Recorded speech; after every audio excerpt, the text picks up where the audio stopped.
In this lecture, I'm going to tell you about the Business English module, which is the part of the guidelines of TEFL and TESOL. Especially, I'm talking about the Masters course. So, it will include the module of Business English, which is for the adults who are learning English to enter into businesses. So, Business English teaches the behavior and ways helpful to do a job. A trainer is job oriented, for whereas the teacher is personal development. They are mostly focusing on the personal development of a child or a student. Most companies find trainers an asset as they come handy because they can help them in their induction program while providing content based training to their employees, other process related to hiring. The need and preferences of the students learning business English may vary, so the need analysis needs to be taken care of too.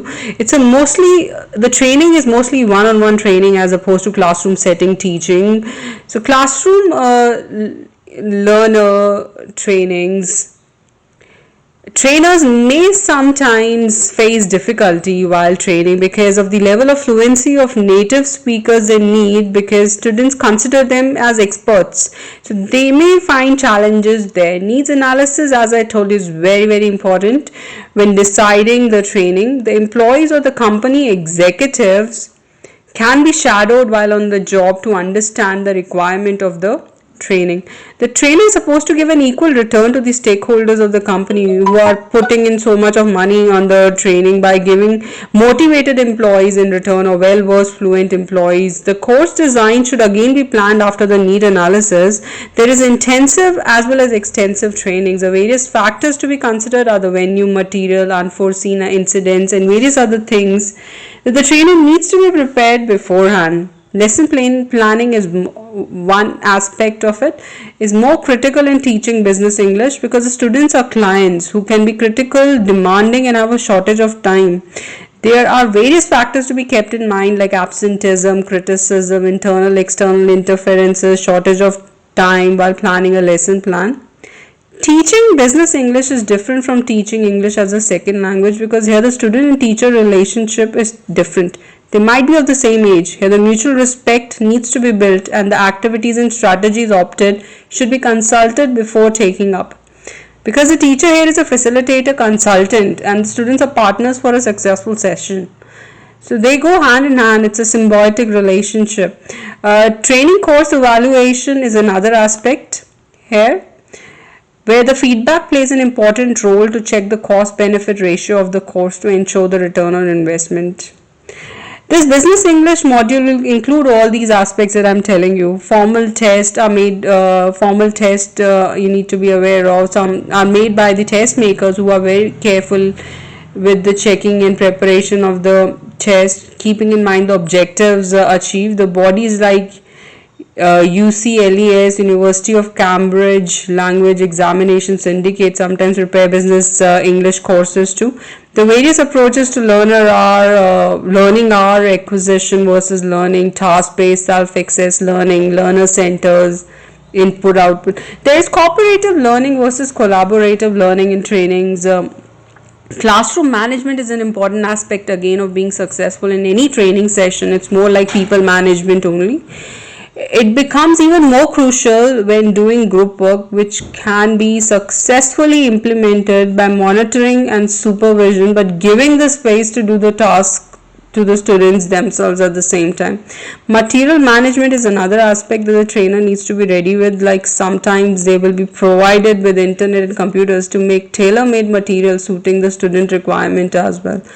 The teacher should also see what the material works best after analysis and record keeping of the different methods used to get the best result. Business English speaking is extremely important also to conduct meeting, conferences, attending telephone calls, and making negotiations. Along with business English speaking, business writing is essential to write memos, emails, and faxes in order to teach them. Various activities can be used for the learners.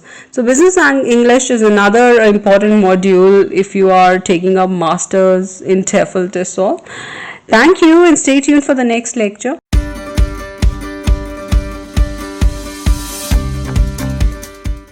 Hi. Hi, we are towards the end of this course, the Masters of TEFL and TESOL guidelines. Well, if you're going for the certification, one more module that is very important is educational administration, which is a broad umbrella surrounding several process. It includes the management, how the entire management is involved in the coordination of the affairs, and then human resource management is also a bit of human resource management module will be there, which is about appraisal system, and staffing, so employee maintenance, employee rewards, all these bit of the information about that, the interview preparations, the interview process, then the teachers evaluations, the teachers appraisal, how they are assessed, along with the learners.